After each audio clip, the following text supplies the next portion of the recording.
Of you. Today we start our new chapter, Salim's songs.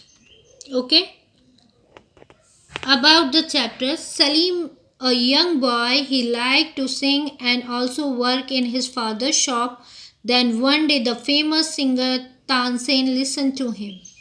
बच्चों यहाँ पर एक सलीम नाम के एक नव युवा बच्चे की बात हो रही है जो कि गायन के साथ साथ गाने गाने के साथ साथ अपने फादर की एक शॉप पे काम भी करता है, हेल्प करता है। और एक दिन उसकी तानसेन जी से एक तानसेन जी ने उसे जब वो गाना गा रहा था तब उन्हें सुना। यही सारी चीज़ें यहाँ पर हमें बताई जा रही है। That morning, as always, Salim sat outside his father's food shop in Agra, Moti Bazaar, with a pile of onion, a bowl of garlic, and basket of spinach and potato, peeling, chopping, and slicing. बच्चों यहाँ पर एक सुबह की बात हो रही है। सलीम अपने फादर की फूड शॉप आगरा के अंदर मोती बाज़ार में बैठा था। वहाँ पर ओनियंस और गार्लिक्स, बास्केट थी, स्पिनच यानी पालक, पटेटो आलू, पीलिंग, चॉपिंग एंड स्लाइसिंग। अब वो उन सबको काट रहा था, चॉपिंग कर रहा था छोटे छोटे पीसेस में। I am sure nawab son never has to peel onion, he thought sniffing, it's just my luck that my father is a owner of food shop but then he is a fantastic cook. बच्चों देखो, sniffing मतलब होता है, हम यहाँ पर इस vocabulary को देख लेते हैं। सबसे पहले स्निफिंग बच्चों, to breath in a loud voice, हम जब किसी से लंबी सांस लेके बात करते हैं ना, वो है। और फैंटास्टिक मतलब बहुत ही अच्छे, एक तरीके से कह सकते हैं हम मंजे हुए, ठीक है।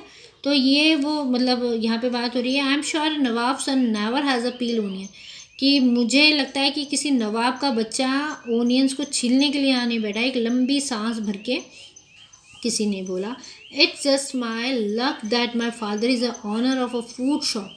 ये मेरा लक है, मेरा भाग्य है कि मेरे पिता एक फूड शॉप की क्या है, ऑनर है।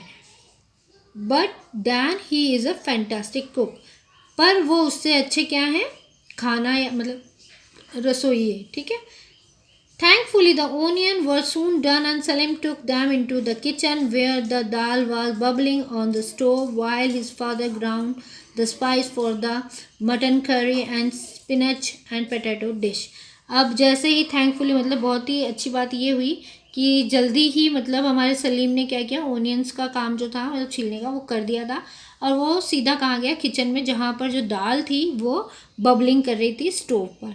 और उसके फादर क्या कर रहे थे, उसके फादर ग्राउंड पर बैठकर जो मसाले थे वो तैयार कर रहे थे। किस चीज़ के लिए, मटन करी के लिए। साथ में ही पालक और आलू की सब्जी जो भी डिश बनने वाली थी उसके लिए। Coming back to his French outside the shop, Salim settled down to the bask in the sun, wiped his eyes and picked up a potato. Perch बेटा यहाँ पर जो हमारे पास वर्ड है पर्च, वो एक हाई प्लेस फॉर सिटिंग, एक ऊंची जगह बैठने के लिए है। उधर वो बैठा और अपने आप को ढंग से बैठकर उसने सूरज की तरफ देखा और अपनी आंखों को मसल कर पोटैटो जो थे, पिक्ड अप अ पोटैटो, और एक पोटैटो लिया। One day he thought father will teach me how to cook and then I will stand behind two big stove and cook delicious meal while someone else peel the onion.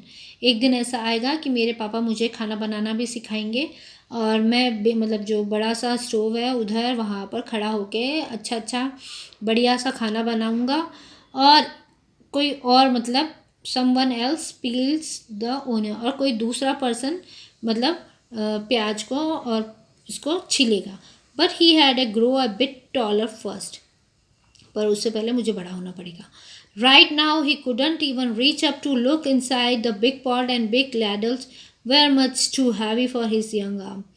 लेकिन तभी अचानक एक तरीके से एक तरफ बहुत ही भारी कढ़ाई जैसा मान सकते हो आप, उतना भारी एक वो था जिसको उठाने के लिए उसके हाथ यंग आर्म्स एक मजबूत हाथों की ज़रूरत थी।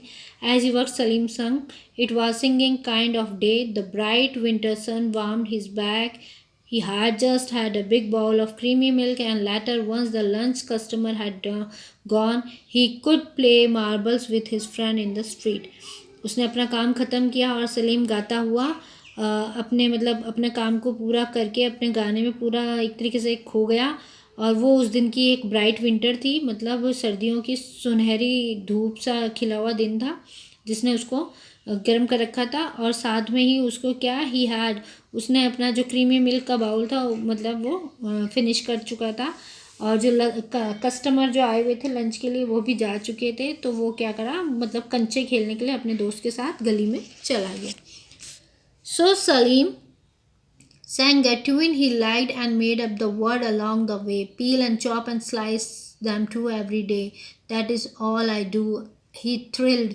He stopped for breath and then sung again. But can you please tell me why this smiley onion makes me cry?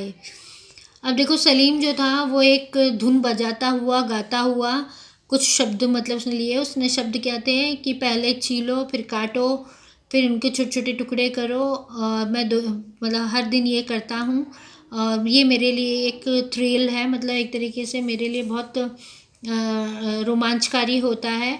और वो फिर रुका, उसने सांस ली, फिर वो वापस से वही वर्ड्स मतलब जो वो बोल रहा था वो वापस से गाने लगा। But can you please tell me why this smiley onion makes me cry. पर कोई मुझे ये बताएगा कि ये स्माइली ओनियंस मुझे रुलाते क्यों हैं। ठीक है, दैट्स ऑल टुडे।